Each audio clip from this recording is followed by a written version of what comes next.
De la palabra la senadora Alejandra Noemí Reynoso Sánchez. Hablará a nombre del Grupo Parlamentario del Partido de Acción Nacional y le recuerdo a la senadora que hasta por 10 minutos.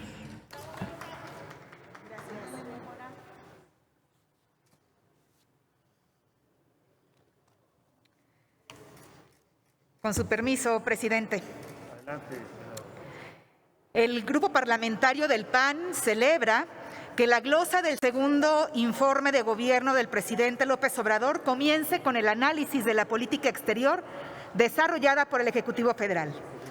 Como sabemos, la política exterior no está en la lista de las prioridades del presidente y la ha delegado por completo en su canciller. Incluso considera que la mejor política exterior es la interior y al repetir continuamente esta frase, demuestra su absoluto desinterés e indiferencia por la conducción de las relaciones internacionales del Estado mexicano. Para mayor muestra de este desinterés, véase la extensión del capítulo al que nos estamos refiriendo. Menos del 5% de lo que incluye este informe. No obstante, para el PAN, la política exterior es hoy más que nunca un ámbito indispensable para la defensa y promoción de los intereses de los mexicanos en el exterior.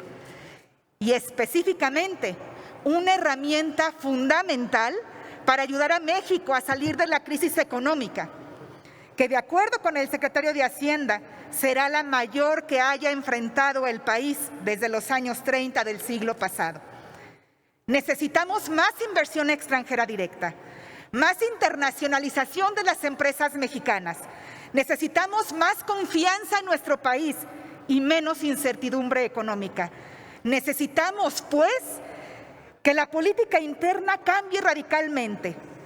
La mejor política exterior no es la interior, pero la brecha entre ambas se está abriendo cada vez más. Según el informe, la política exterior del presidente López Obrador, o mejor dicho, la política exterior del canciller Marcelo Ebrard, busca una recuperación de los principios constitucionales como la no intervención. Valdría la pena preguntarse, ¿qué entiende este gobierno por la no intervención? ¿Qué entiende este gobierno? Porque al intervenir directamente sobre asuntos políticos bolivianos, al grado tal que ese país ya no participa en las reuniones convocadas por México en la presidencia de la CELAC. O bien, ¿cómo defendió este principio de no intervención durante la visita del presidente López Obrador a Donald Trump en medio de una campaña por la reelección? Más aún, el mismo día en que México resultó electo como miembro del Consejo de Seguridad de la ONU, el presidente López Obrador acusó a la empresa española Iberdrola y al diario español El País de montar una campaña en su contra y en la de su administración y criticó al gobierno de España por no procesar por corrupción al ahora rey emérito Juan Carlos. Vaya forma de defender la no intervención. El presidente calificó como una vergüenza la exoneración del rey emérito de España Juan Carlos, sin que haya habido una investigación en su contra. Sin embargo, todo lo que se ha dado a conocer del hermano del presidente, de la cuñada del presidente, eso no le causa problema ni le causa vergüenza, solamente los ojos en el exterior. A propósito de la cooperación internacional contra la pandemia, reconocemos la valiosa aportación y el esfuerzo de la Cancillería, tanto para comprar insumos en el extranjero y obtener donaciones de distintas fuentes internacionales, como para entrar en negociaciones a fin de obtener acceso temprano y oportuno a la vacuna.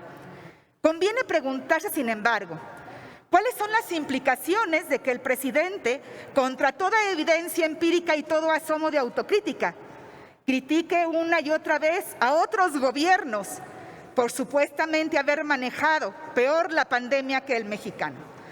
¿No es equivalente a una intervención en asuntos internos de otros países? ¿No es incluso peor al crear conflictos artificiales e innecesarios con todos ellos? En efecto, compañeras y compañeros, el presidente López Obrador socava todos los días los esfuerzos de una política exterior que delegó y que es indelegable. El informe apenas si se ocupa y deja prácticamente al final del capítulo de la respuesta de la Cancillería a la pandemia del COVID-19. No cabe duda que es al revés y que en el mejor interés de los mexicanos está conocer de los esfuerzos de cooperación con otros países en esta materia. Se nos informa sobre los puentes aéreos sanitarios establecidos con China y con Estados Unidos para comprar toneladas de insumos. Pero también se mencionan otras fuentes de cooperación y donación desde Europa, Asia y América Latina. Lamentablemente, no se ofrece información que resulta crucial para entender el proceso de toma de decisiones. De acuerdo con el Gobierno de la República, desde enero se inició con la preparación del gobierno para enfrentar la pandemia. ¿Por qué entonces comenzó la operación diplomática para obtener insumos hasta abril? ¿Cuál fue la estrategia para identificar a los mejores proveedores de estos insumos en el extranjero? ¿Y qué tipo de procedimiento siguió para asegurar su calidad? ¿Cuáles fueron los criterios adoptados para distribuirlos? ¿Por qué se determinó que la Cancillería y el canciller Marcelo Ebrard tendrían atribuciones especiales en el combate a la pandemia, que incluso llevaron a la estructura de esta secretaría a trabajar en la distribución de estos equipos? Más aún, ¿qué se obtuvo con la presencia de cientos de médicos, enfermeras y supuestos especialistas cubanos en México? ¿Hubo razones, además de las ideológicas, para que fueran cubanos y no de otra nacionalidad? ¿Cuáles son las razones por las que a la fecha y el día de hoy no se puede consultar la información y siguen negando ese convenio con el gobierno de Cuba? El informe también señala que una política de acercamiento con América Latina y el Caribe y que dio gran importancia al Plan de Desarrollo Integral para Centroamérica. Una vez más, me parece una gran distancia entre lo dicho y lo hecho. La brutal política de contención de la migración centroamericana nos regaló desde enero de este año imágenes terribles de integrantes de la Guardia Nacional. De entre los 27,000 que tanto celebra Trump, que están haciéndole el trabajo sucio, golpeando mujeres y replegando violentamente a familias enteras en comunidades fronterizas del sureste mexicano.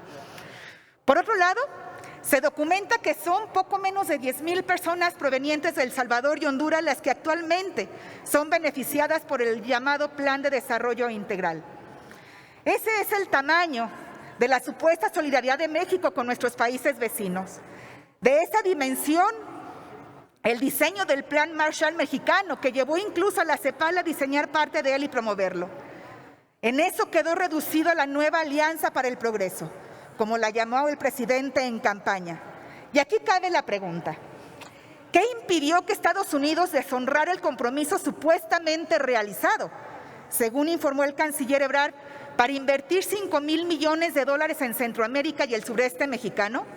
¿Qué detuvo la implementación del Plan de Desarrollo Integral en Guatemala y, sobre todo, puede desplegarse una nueva política de cooperación con los países vecinos del sur mientras se les golpea, maltrata y hostiga a sus migrantes? En relación con la agenda multilateral, es indudable que hay avances relevantes. La elección de México en el Consejo de Seguridad es un gran logro notable que no ha sido escatimado por este Senado ni mucho menos por el PAN, que ha impulsado históricamente esta participación. Lo mismo ocurre con la adhesión a múltiples instrumentos internacionales en el ámbito interamericano. Con todo, conviene preguntarse si no se ha ensanchado la brecha entre lo que sucede en México y lo que sucede fuera de él. Con bombo y platillo se anunció una política exterior feminista y, sin embargo, no solo el número de feminicidios va a la alza, sino que también la omisión es muy relevante en materia en el ámbito internacional. Si bien se recurre a la ONU para consolidar compras públicas de medicamentos y otros bienes en el exterior, todos los días se formulan críticas provenientes de los organismos internacionales, acompañando luchas de la sociedad civil y de la oposición contra la militarización de la seguridad pública, en defensa de los medios de comunicación y organismos autónomos y reguladores por los ataques del presidente, o bien exigiéndole investigar casos dramáticos, como el que llevó a la ejecución extrajudicial de 12 personas en Nuevo Laredo. En suma, No tenemos una política exterior. Tenemos acciones desarticuladas, reacciones ante una emergencia, actividades diplomáticas desorganizadas y una falta de visión y estrategia hacia el futuro. Tenemos además una política interior que no se vende bien en el exterior y una política exterior cada vez menos asertiva y menos vinculada a lo que sucede en el interior del país. Admitámoslo. A pesar del gran profesionalismo del Servicio Exterior mexicano, que estoicamente han resistido la política austericida, y de un canciller que se destaca en un gabinete profundamente mediocre, tenemos a un presidente que sabotea prácticamente todos los días con sus dichos y sus actos la política exterior que los mexicanos necesitamos. Es cuanto, presidente. Se le concede el uso de la palabra al senador Héctor Vasconcelos, del Grupo Parlamentario de Morena.